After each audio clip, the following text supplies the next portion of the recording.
Welcome to the Carbia Media Podcast, where we dwell into the journeys of business owners, entrepreneurs, and inspiring individuals. Welcome, everyone. Today we have Amalia Carbia with Boy of My Dreams Boutique. Thank you for coming in. Thank you for having me. Did you ever think that we're going to be finally doing this podcast together? 8 months later. My husband interviewing me. It's been 8 months since we've been talking about it. Yeah. Well, since Nancy was on. Yeah. It's been Probably 8 months. Oh, wow. So, and we almost didn't make it happen today because we have a market like in 2 hours. So I have a market in 2 hours, exactly. Sunday, and you're doing markets at The usual. 105 degrees outside. I know. You love it. You love it. I do. Well, I'm glad we finally got to do this because you're a very hardworking, very inspiring woman, and just want to share your story. Wanted to ask you a few questions. That way, a lot of people see you on Facebook and Instagram. They come into Summit, and then they recognize you. So They have been until recently recognizing me and, hey, wait, are you the Summit girl also? Or like, she has like a twin sister. I heard yesterday at market or something because I think that's her. No, it's not her. Yes, I think that's her. a twin. A twin. So yeah, they have been actually. So Amalia, tell us a little bit about yourself. Tell us what you were doing before Boy of My Dreams Boutique. Who is Amalia Carbia? Yeah, so before Boy of My Dreams Boutique, well, first of all, this is one of the questions that they always ask me if I have boys, right? If I have any boys, because I started Boy of My Dreams Boutique. So I'm a mom of 2 boys. I have a 18-year-old and a now going to be 5-year-old in a couple weeks. So I studied for business administration and accounting. But I've always, if you've asked me what I wanted to do with my life, it has always been a teacher. I always wanted to work with kids. I love kids. So for many, many years or most of my life, it was always, I wanted to be an educator as long as I can remember.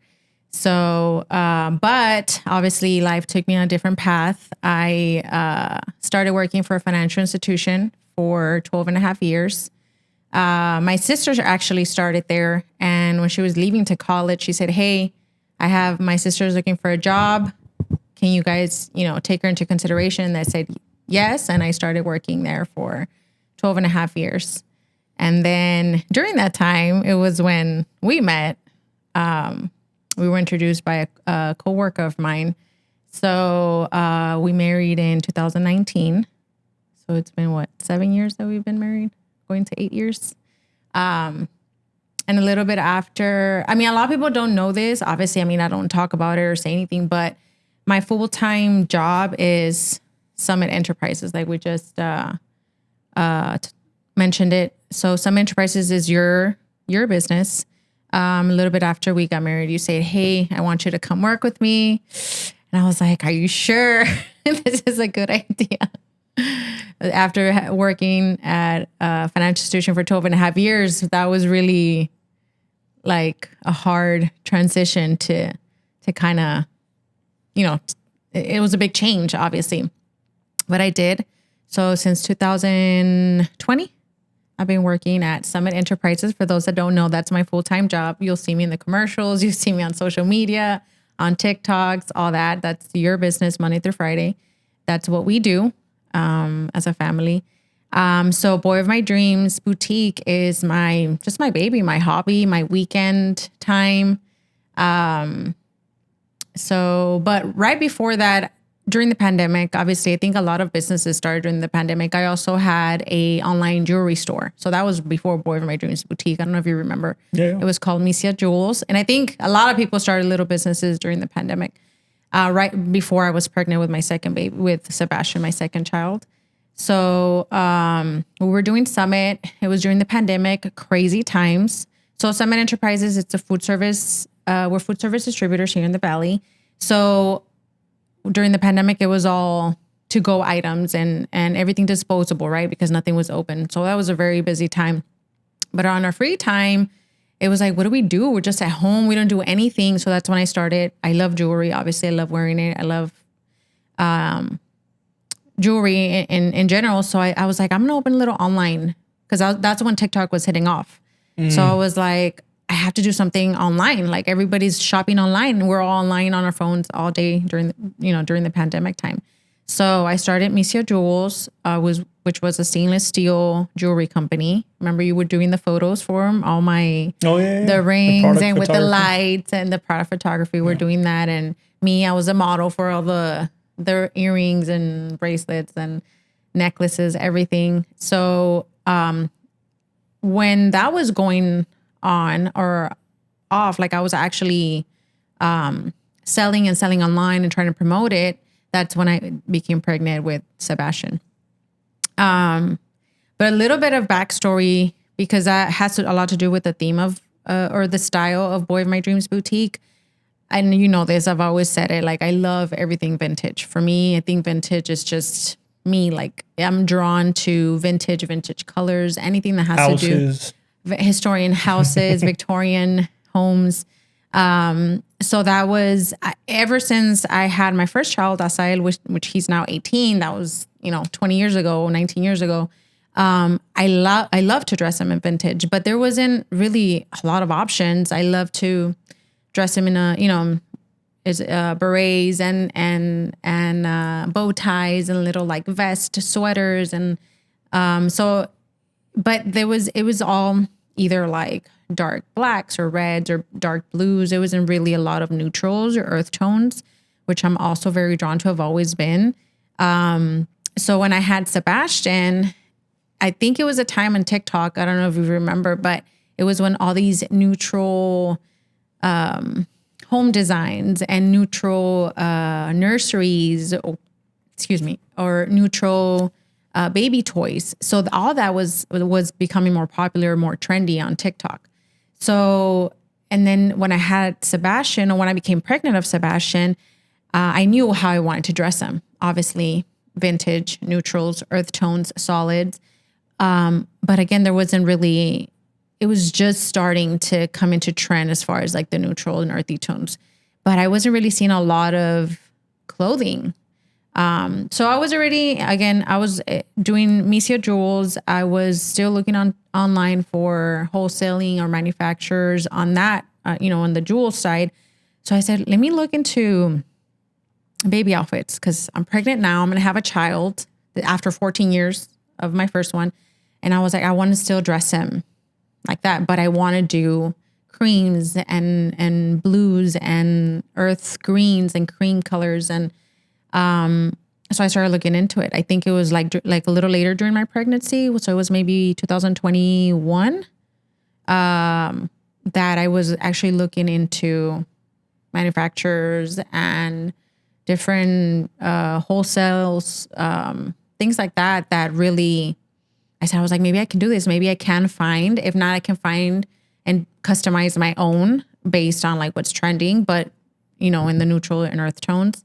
I was like, maybe I think I can do this. And then at the same time, dress Sebastian the way that I've always wanted to dress Asael, but there wasn't really anything like that back 20 years ago. So that's what really motivated me to start looking into it. And then eventually make it into a boutique. So other moms, they're into neutrals now because again, neutrals were trending, could also find me or find clothing with neutral colors. So that's how that started. So late into my pregnancy, 2021, that's when I started looking into it. And then I said, I'm going to do it. Let's do it. How did you come up with the name Boy of My Dreams Boutique? Oh, I love telling this story because everybody looks at it. They look at I have a band. Well, I used to. I changed my setup. But when you first look into my booth, it's a 10 by 10 tent. You look at my banner and it says Boy of My Dreams Boutique. So they always they stare at it like they're trying to, Boy of My Dreams Boutique. Obviously, they realize it's a boy boutique, but they're like, Boy of My Dreams Boutique. Because you would think, I think there's like a song about it. I think when I was looking up the name, when I was coming up with the name, I think there's just a song. It's just like a saying like Boy of My Dreams, like the love of your life or your boyfriend, the boy that you've always dreamed to be in love with or fall in love with. But For me, my interpretation of it is when I became pregnant, obviously we were super excited. It was 14 years after I had Sael. So everything was new to me. And we were super excited. And I would always dream about him because I always, you know how you talk about, I wonder who he's going to look like. Is he going to look like mom? Is he going to look like dad? Who is he going to look like? So I always had that, like, I want him to be born already. I want to know how he looks like. So I would dream about him a lot. In my dreams, I tell this story. I think there's a lot of people out there that know this story. I'm holding him. I'm always holding him, but I can obviously never see his face because I don't know how he's going to look like, but I'm always dreaming, hoping I can see him, but I don't. It's just, I know I'm just carrying a baby or a child, but I can never see his little face. So I always dream about him. I'm just like, oh, I can't wait till he's born so I can meet him and see who he looks like, either me or you, or so that's why that was my interpretation of boy of my dreams. He was the little boy of my dreams. He was always in my dreams. I was always dreaming about him. The name fits it well then. Yeah. So boy of my dreams. Yeah, that's perfect. So that's how that came about. So you're looking into manufacturers, wholesalers. Yeah. That's something that you've never done before, right? Like bought.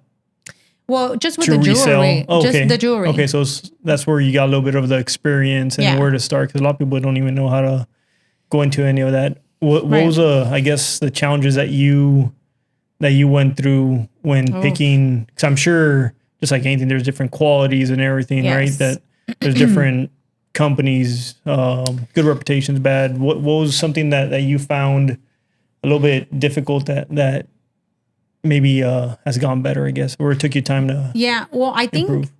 think with the excitement of starting, I was so excited. I really could have done more research, honestly, because I was really going with, I want to say maybe like the first ones that I found. And I think I could have done that completely different. I could have done more research. So I would find manufacturers. It was expensive, to get samples of clothing. So they would send me samples of materials. Obviously, I wanted to keep everything cotton or soft cotton or cotton blends because obviously babies have sensitive skin. So I wanted to make sure that it was cotton, or as much as possibly that I could cotton. So they would still send me samples at the very beginning. I had to pay for all of this, right? To get samples to see how it was. And it was hard when you order, and when something's customizable or custom, you know how you order something custom and it's like, well, no returns because it's custom. So even if it would tweak like a shade on a color, that's basically custom. So once I would receive the item and I didn't like it, well, I couldn't return it. It was a custom design, but even though maybe it was just the color, so it was hard because I was going with manufacturers that weren't really good. So I feel like there was a lot of losses at the very beginning. A lot of, I think, trial and errors, finding good manufacturers that will actually make quality items that will last wash after wash. And I know kids grow out of clothing so fast, but I still wanted something that could even be, passed on, or to the next sibling or something. So I wanted something that wasn't just gonna fade, or you can only wash it a few times because it starts fading, or so I wanted to. I think that was the hardest part, finding good. Now I have a great relationships with my sales. I'm always telling you, I'm chatting with my sales reps because I have a really good what's it called? A relationship with them. Yep. But because I found my people, I would say I found my people, the ones that understand me now, they kind of know what I look for, what I like. But at the beginning, it was very, very difficult. And it was very frustrating and very disappointing because I had invested so much already. And then to receive something that I couldn't really sell, or I couldn't sell at the price that I think it would be because I didn't find that it was good. So I didn't want to, obviously you're trying to make money to keep investing in the business. And it was hard because I wasn't selling it. Yeah. So I couldn't get money to come in to continue investing. So I was like, well, what do I do? And I would just put all these aside. Like I still have it just to remind me of all the bad clothing that I will get. I still have a whole container, and it's still there in the closet at the very top, and just reminding me of all the bad decisions, I guess, that I made. Well, you don't want to turn a profit and then have to downgrade the quality and then have like a bad reputation because you're selling stuff that you take a loss and then keep on moving. But it was just so much loss. Yeah. So much at the very beginning, at least the first 2 years, or for sure a year and a half.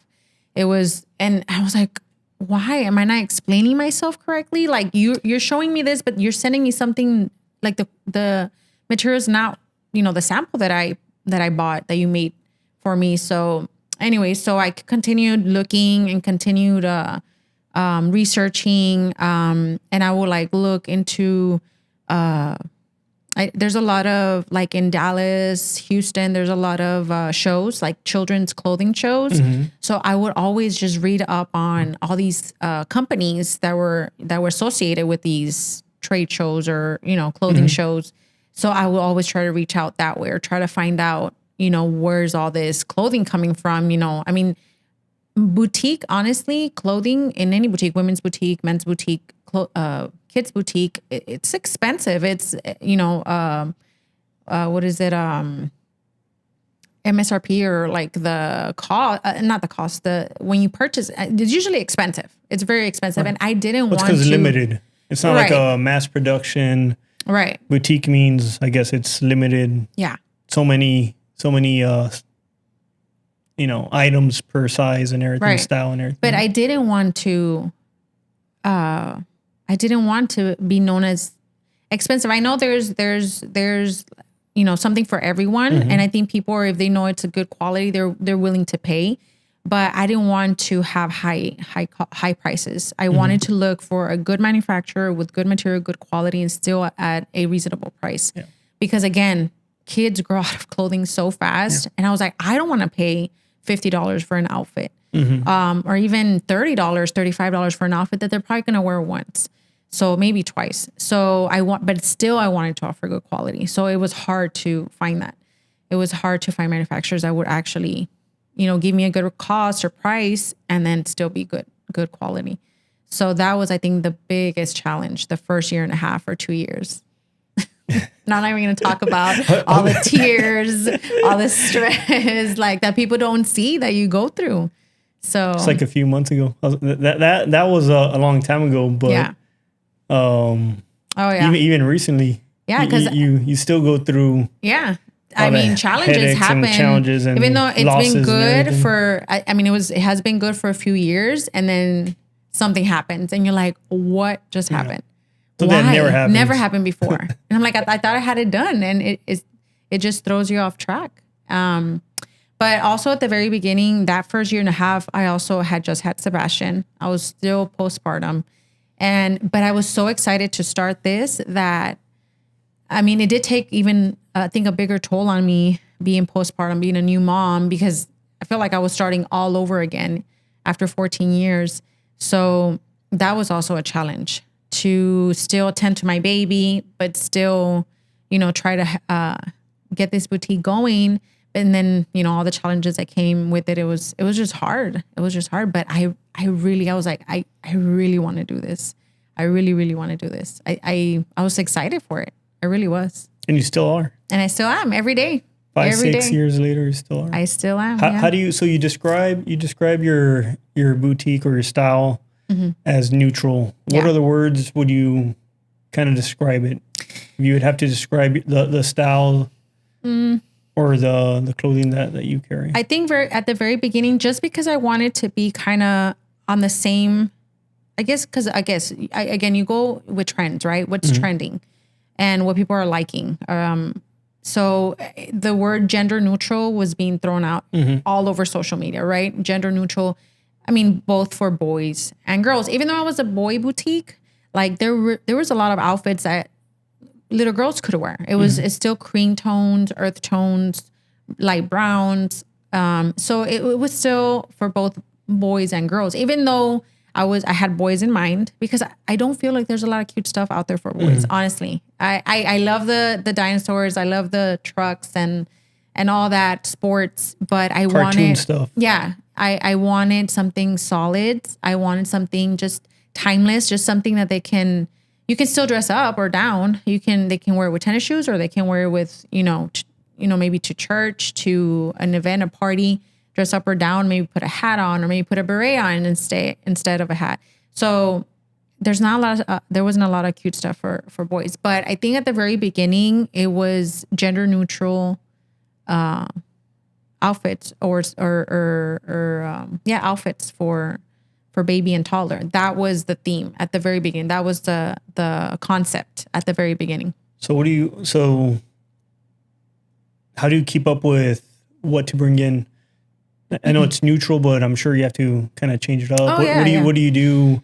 How often do you change? How often do you bring in new styles? Or for sure, it's just like any boutique. I mean, I think that's the whole definition of a boutique. It's like styles come in and go out, come in and go out. You probably will never be able to purchase that same, at least, in that boutique again. So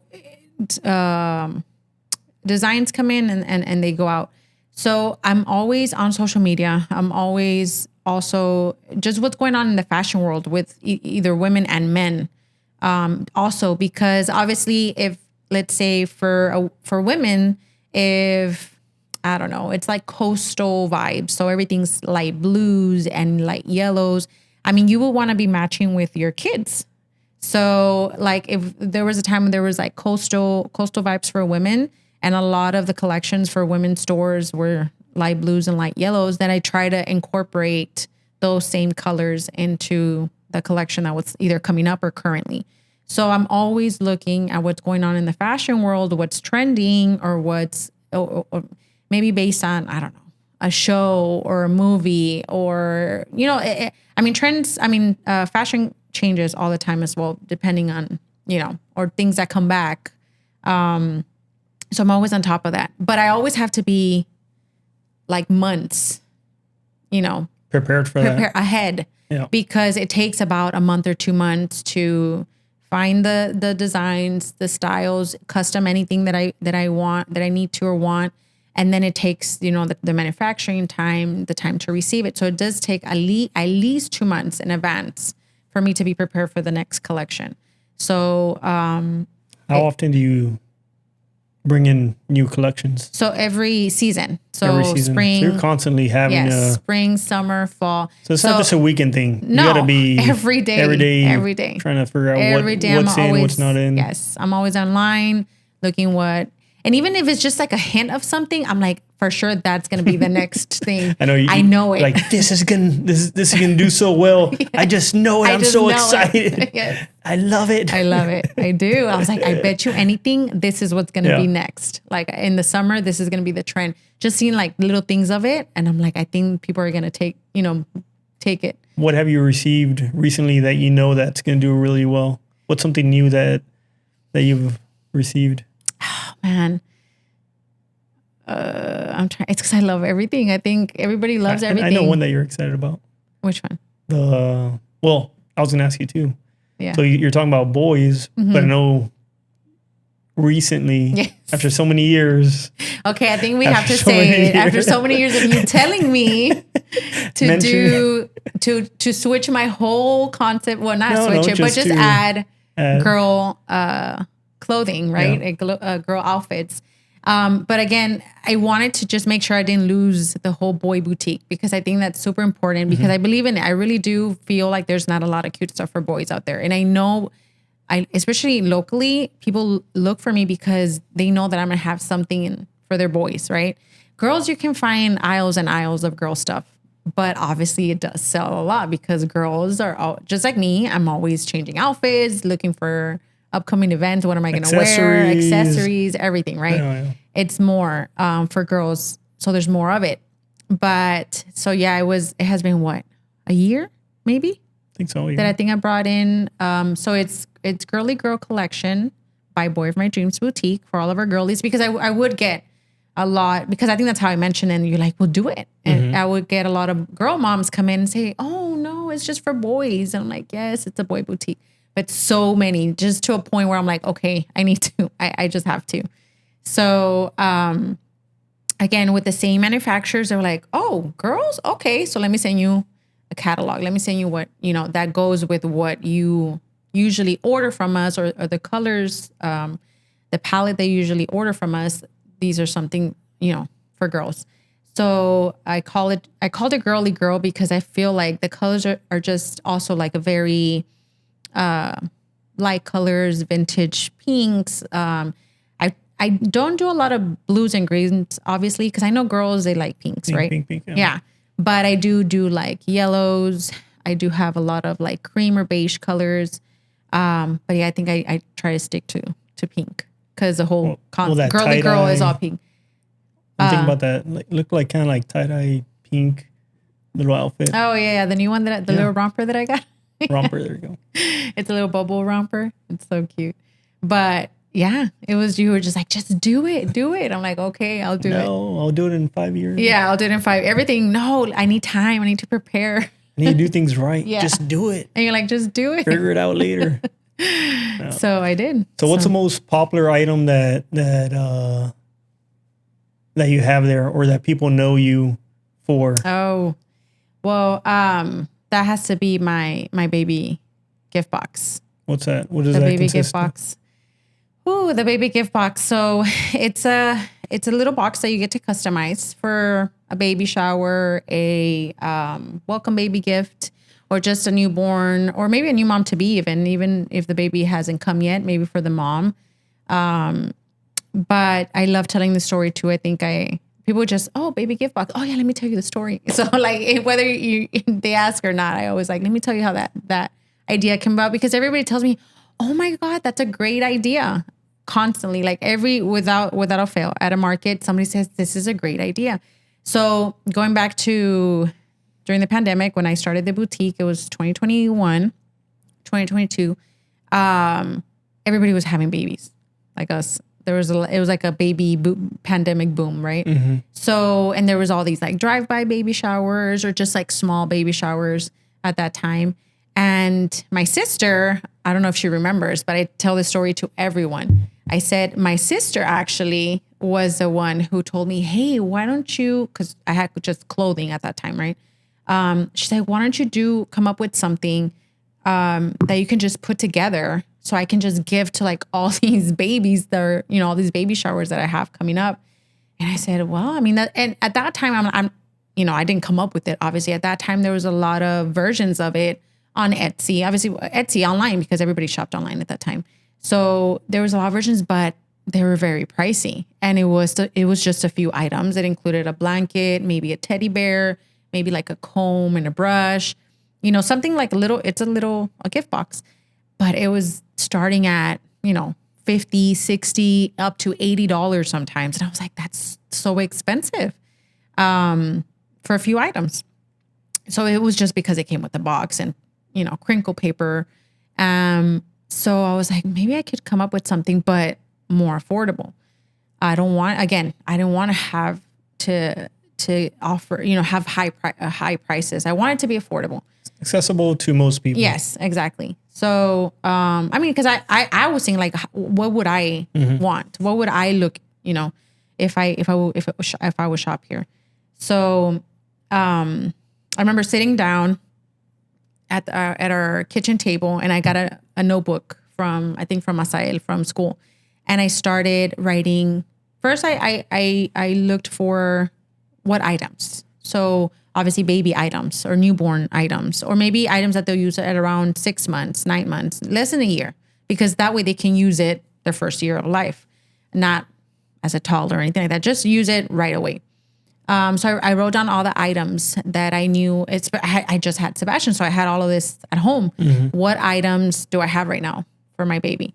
So, like bibs and burp cloths, washcloths, baby socks, baby mittens. So all of that was in my home at that time. I was like, this is what I'm going to use within the first year. So I wrote all these items down, and then I started looking where I can buy this wholesale, where I can lower my cost. So that was the next step. And then days and days and days, just trying to figure out a combination first of all, choosing the right items that I wanted to have. Cause I did take a lot of items out. I had a lot of items. I'm like, no, never mind. Not this one. Oh, what about a comb and a brush? Nah, it's going to take up too much space. So I wanted a little box too. Something that you can, it's an 8x8 box. Okay. So I wanted something small too, not too big, where you can carry it or just take it with you. So I took off a lot of items. So the items that I stuck with, I was like, okay, what combination of these items is it's going to be low cost for me, but then I can still offer it at a reasonable price to the customer. So I don't even know how many combinations I tried. I literally had a notebook with so many pages of so many combinations. I know for sure I wanted a blanket because all the boxes that I saw online had a blanket. But blankets are expensive. If you buy a blanket, they're expensive, especially if you want a good swaddle blanket. And I opted for muslin cotton because I think it's very breathable, very soft. So I was like, I want a blanket. Blankets are expensive. So, or I think it was the most priciest from all the items. So that's where that was where I started. For sure, this blanket. How many more items can I add and then still keep it at a reasonable price? So it was just so many combinations that I came up with. But I was like, well, if I want to do it at this price range, it's not going to be, it's not a profitable item. It's not. I really, no matter how I change things around, no matter if okay, maybe I'll do 4 items instead. But I'm like, no, it needs at least one more. I was like, if I take one item out, maybe, it'll be good. So I was just going back and forth. And it was very frustrating because I was like, I spent so much time trying to figure this thing out. Right. And it's not something that's going to make me any profit. Like it's not, it really wasn't. It's 5 things in a little box. So I was like, you know what? I'm just going to rest. I rested a few days and I said, I'll go back to it. So then I looked at it as a customer and I said, no, 5 items will be great. This is like the cutest thing that I've ever seen. This little box. Yeah, the presentation is super nice. Like, on everything. I can customize it. Like, wow.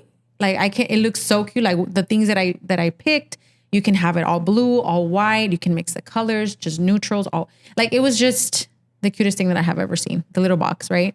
And I was like, I would want to gift this to everyone.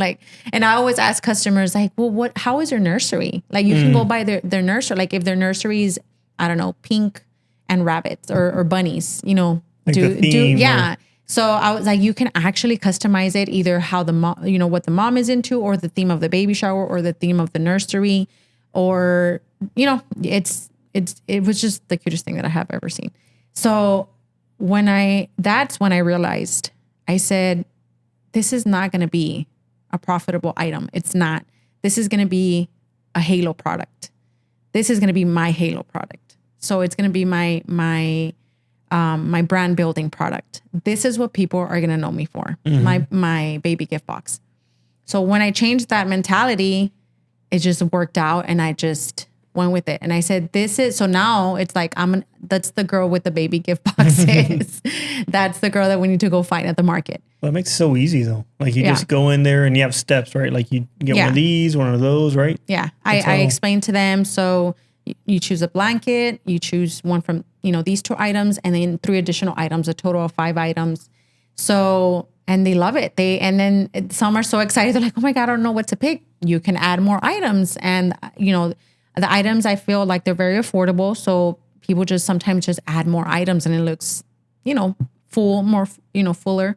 So, but yeah, I said, this is what people are going to know me for, the baby gift box. Yes, I have, clothing for boys. Not a lot of people have a boy boutique, but this is what people are going to remember me by, the baby gift box. And they do. They're like, the number one message or DM that I get is, where are you going to be next in your next market? I need a baby gift box. I need another baby gift box. Now my friend, or now my sister, or now my sister-in-law, or whoever is pregnant. So I want to give her one. And now, or, whatever, but it's always, where are you going to be at? I need a baby gift box. That's what the number one DM that I get. That makes it so easy. And they know, and the ones that know, they just know, and they pick their items and they add more items if they want. And the presentation's super nice. Yeah. So you get there with that, and it looks like. And I love doing the videos. Every baby gift box that I get, I say, can I please take a video of it so I can post it? Because I love to show all the different ideas that customers come up with, like all the different design, like what they come up with. So that just gives you an idea to maybe if you see it, you're like, oh, that's how I want it, or I'll just switch this or that. But that way you can see all the different baby gift boxes that people come up with. But so then I came up with that, and I remember, I know my sister has ordered a few after that. Oh, who, Abby? Or yeah, my sister. Well, she was the one who told me, can you come up with something that you can put together and just gift it? And also at that time, I think there was I don't know if you remember, it was like a crate, like a wood crate with kind of like it kind of looked like a little closet, I guess. And you can hang some clothing, and then in the crate you can add like items like shoes and Pampers, and then you gift it to the. I don't remember that. You had that? Yeah, well, I received a lot of that for my baby shower. Oh, okay. Abby made me one. My sister made me one. I thought you had that. You would offer that. No, that was trending. Like people were giving those at baby showers, but sometimes it was like, like 2 or 3 people had to put together. Had to get together and it was like a big thing. Yeah, it was a big thing. Oh, okay. It was the same concept. Like it's a custom gift. Like it's something you created and then you gave, the mom to be or the baby. So that was very popular during the pandemic. How long did it take you to? The majority of your business is the pop-up markets, right? Yes. Or the markets. How long did it take you to get to where you are now? Oh, well, again, going back to like the first year and a half, that it was really all just losses and trial and error. I mean, I wasn't selling anything. Remember, I would come back from a market and you're like, how much did you sell? I'm like, nothing. And I mean, I did have just one table. It was a 10 by 10 tent. No, it was a umbrella. Remember, I had one umbrella, and I would take my son and he would just hold it like for dear life the whole time, like the whole market. He would just hold it. And I said, Papi, please just hold the umbrella. So it was like a patio umbrella. Yeah. So it could give me shade in the table, and it gives shade to the customer. That with one chair. Two with his. Yeah. Well, he wouldn't sit down because he had to hold the umbrella.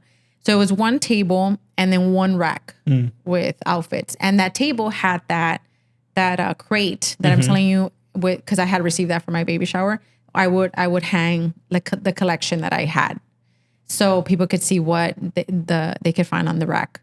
So that was it. It was just a table and one rack, and what kept market after market after market, zero sales. What kept you going though? Like what? I mean, I know after 10 of those, I would have been like, forget that. Well, you did.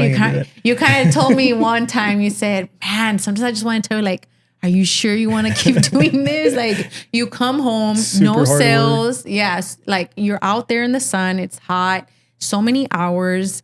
And then I see you at home so many hours researching and going, seeing what you're going to bring next. But again, because I wasn't making a lot of money, I couldn't reinvest. I had to use my own money on top of already everything I had invested, to, continue ordering items. And then it just took even longer, again, trying to find new manufacturers or new companies that would sell that was a big what thing. I was looking for. Yeah. Because there wasn't. I had to literally, I would explain to them, like, these are the colors that I'm looking for. This is the styles. No, but they would send me things with like a little dinosaur or bears, or no, I don't want anything. But that was the normal style for boys, I guess, anything graphic but I was like, I don't want that. So it took a long time. The first 2 years were really a loss, completely a loss. I wouldn't sell anything. And when I sold like one romper, I was like, I made $10. And I was so excited because I made $10 for that one romper. You remember that time that you sold, I guess that you, like your first good day? You remember like the first time you said, you know what, maybe this is starting to look promising? After so many times I'm trying to remember. I mean, honestly, to be very honest, it was during the pandemic, because that already was very stressful. And then we had a little baby. And then I was going out to markets and just thinking like, I'm going to markets. What if I get sick and then get my baby sick or get us sick? You know, it was, that was also like very triggering because I was like, why am I doing this? And I'm not even making money. And then I'm just risking us getting sick or, you know, like it was just a lot going on there. I think a lot of the things that happened during the pandemic or during those first years, I just blocked off completely because it was just very stressful. It was a very stressful first 2 years. Pandemic, new baby, postpartum. I felt like I was failing, even though I was so excited for it. It was just like a lot of inner struggles. A lot. And then, and I was like, maybe I'm not cut out to do, but I really, really, really wanted to succeed. And I was like, you know what? I'm not going to be a statistic. I know, again, I studied for business administration and accounting. I worked for sales for almost 13 years, working in a bank, in a financial, institution. Like I really got to see a lot of business owners. And then, I mean, I had you know, I would see how you would manage your business and the things that you would do. And then also knowing a lot of business owners here in the Valley where in fact, those statistics were true, where the first year or two, the business fails. Excuse me. The business fails. So it's like, I don't want to be that statistic. I don't want to have to rebrand or rethink of something else. Like I really want to stick to this. So I was like, I can't give up. I can't. So I was like, what do I do? What can I do next? And then, well, I mean, everything was on social media. I was like, I got to get social media. I got to post more, post every day. Well, you were the one that was really. I keep on telling you. You keep telling me. Do go markets, live. And I'm like, I don't want to go live. And you still haven't. Like, I feel everybody tells me. You did it a couple times, but you haven't done it. I did a couple times. Everybody tells me the same thing. Like, you embarrassed? Because I talk a lot. I love talk. I'm so used to talking to customers, right? I always have. Too. Yeah, or on camera, I'm fine. Yeah. But when it's like either when I have to do a speech or in front of people or live, I can't do it. I just can't. You could. I can't. You need to. I would literally choke up. I wouldn't know what to say. You've done it a few times. You've done it great. You've done what, like 4 but I'm or 5 shaking and I'm most of the time I am. I just can't do live. I can't see it. I can't do public speaking live. It's hard. It's really hard. But I know you for years. You're like, do lives. Yeah, more lives and more videos. Yeah, more. Well, I mean, there was a time where I was doing videos, but I mean, people don't understand. Like, well, I'm not that they don't understand. Maybe obviously they're not doing it, but doing social media on top of trying to run your business. And I'm a 1-person show. Mm-hmm. Like there's a lot of companies or other, I mean, that they have employees or I mean, obviously that's a goal that I want to get to that point. But right now it's just a 1-person show. So plus I have my full-time job. Yeah, and you do on your spare time. Yeah. And I do. So it's hard to either like, sometimes like either I do just videos or I, do the stuff that I need to do for the boutique to get ready for markets because I can't do it both and I can't do both. And it takes a lot of time. It's also it's very tiring to be in front of, and you've seen me in my office. Like I redo the video over and over and over. The video that I post probably on social media or on TikTok, it's probably the 10th take or so after. Plus editing, the hour, 2 hours that it takes to edit the video. So it's it's hard work, but I know that I have to do it. Yeah. And I've been trying to do it. And the same thing that we've been doing for Summit. You see me there. And it works. Are you the Summit girl? And it works. That's why I try to push for that. Yeah. To do, especially TikTok because I think. You have a website as well. Yes. So that's really, I think doing markets, especially during the summer, is very tiring. I do love doing markets. And even though I say every year that I'm not going to do summer markets, I have one in an hour actually. So I still do them, but I do want to push online because I feel that it's always on the news. Oh, this store is closing and because of online. This store is closing because online is, winning. A lot of overhead, and I guess it's a lot more popular now to order things online. Yeah. I mean, so. I do it every day. Every single day. We get a package. Sebastian, is that a package for me? Yeah. He knows Amazon. Yeah, he's like, Mommy, order it on Amazon. Yeah.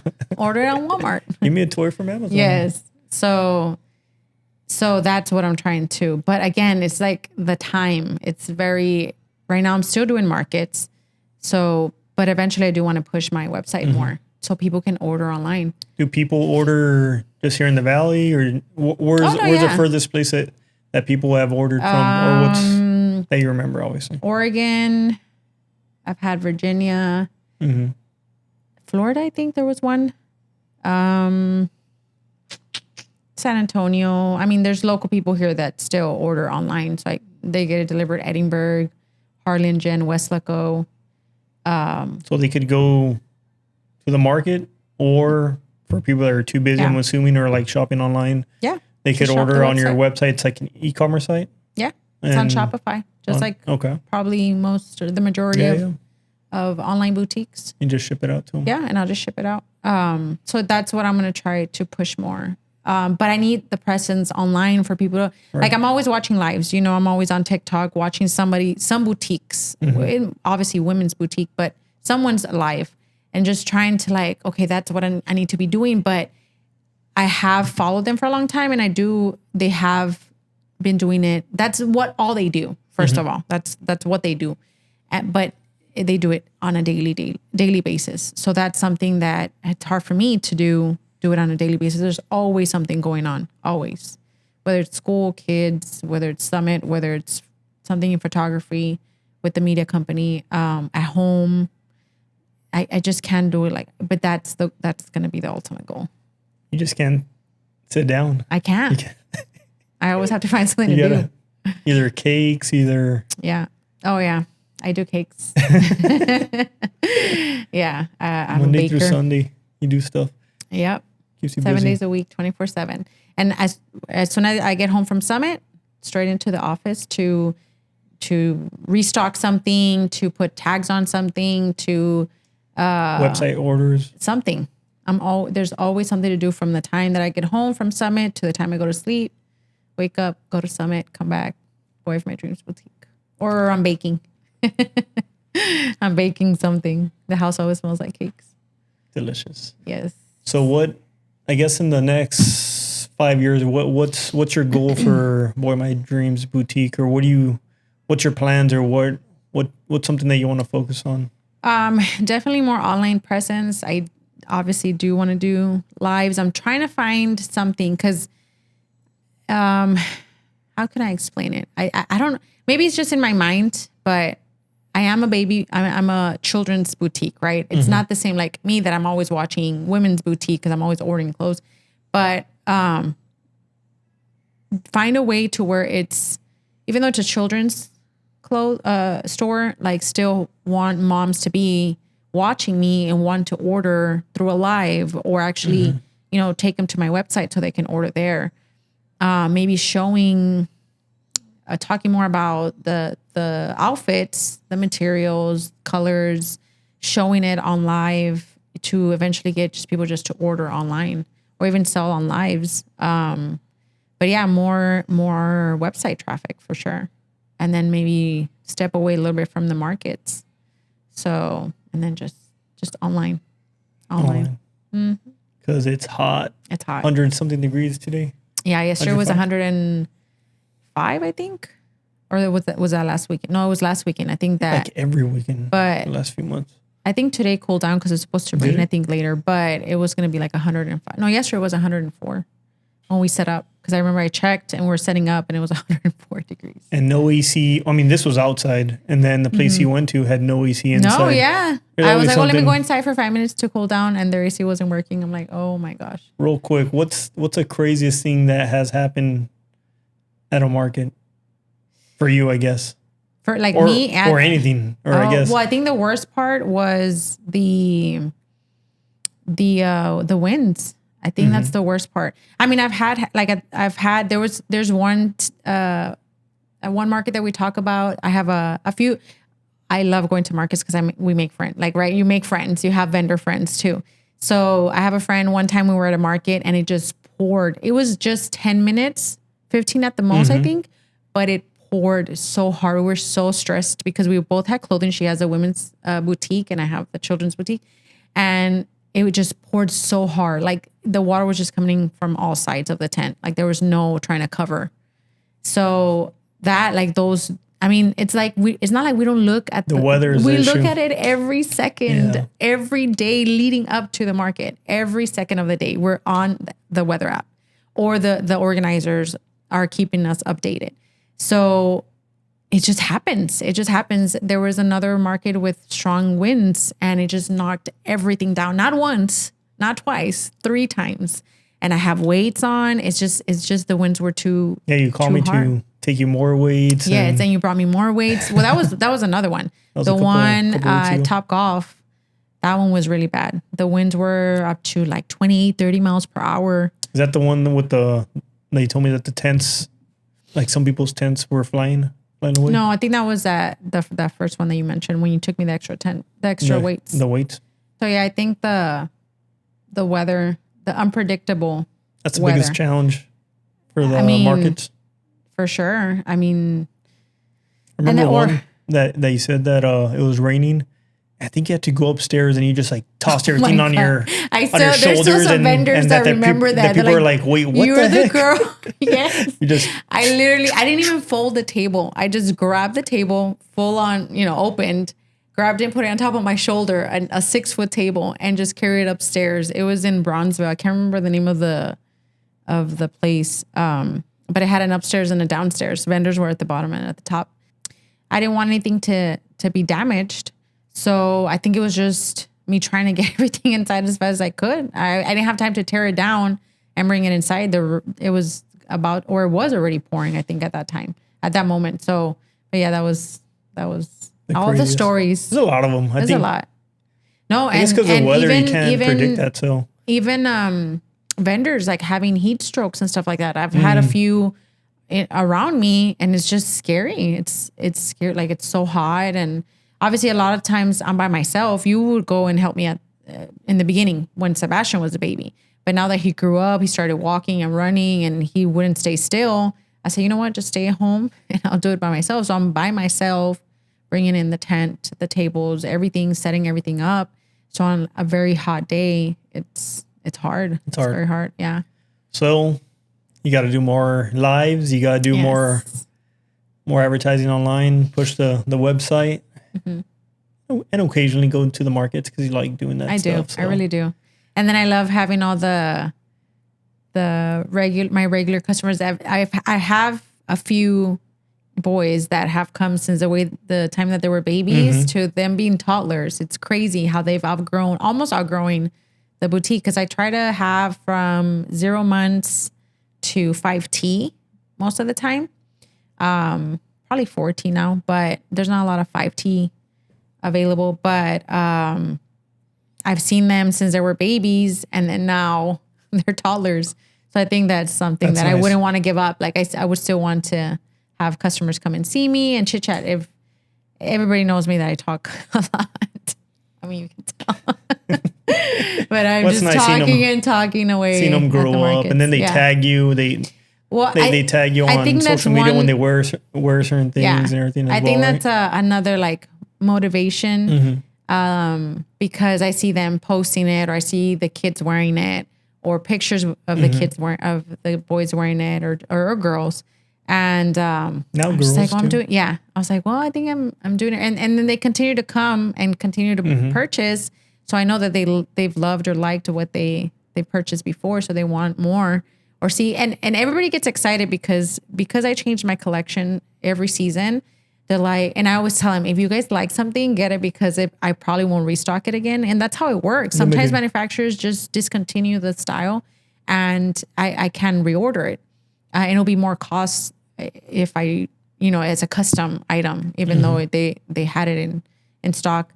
But if a style, if it's no longer available, they know that. So they're like, let's see what's new, because they know that I'm going to continue to bring new things. And every time that they come, or at least every season, it's going to be new items. New stuff. So I love to see them again, or the customers that come see me again. My baby's outgrown his, 6 to 12. So now I'm going to buy him 12 to 18.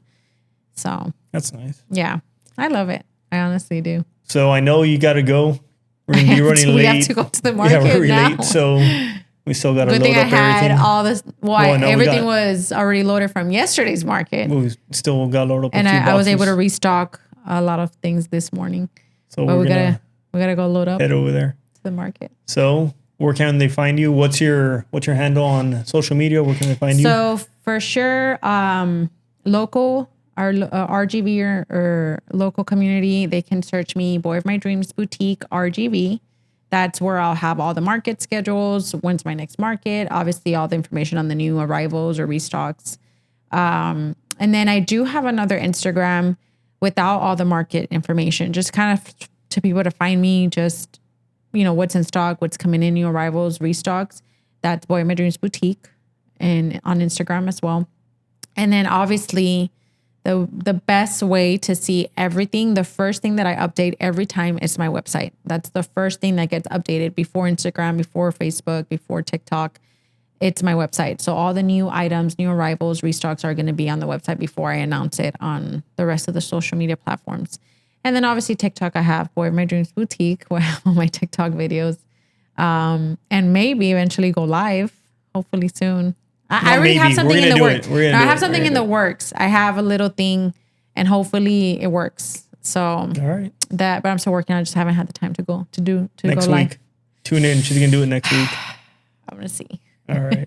Well, thanks for coming by, and thanks for tuning in. Thank you, babe, for being on for interviewing me on our podcast. This was fun. It was. All right. And let's do it went again. longer than I thought. I was like, we got to do 30 minutes because I got to go. Yeah. So let's head on to the market. Sounds good. Right. Let's go. Bye. Thank you. Bye.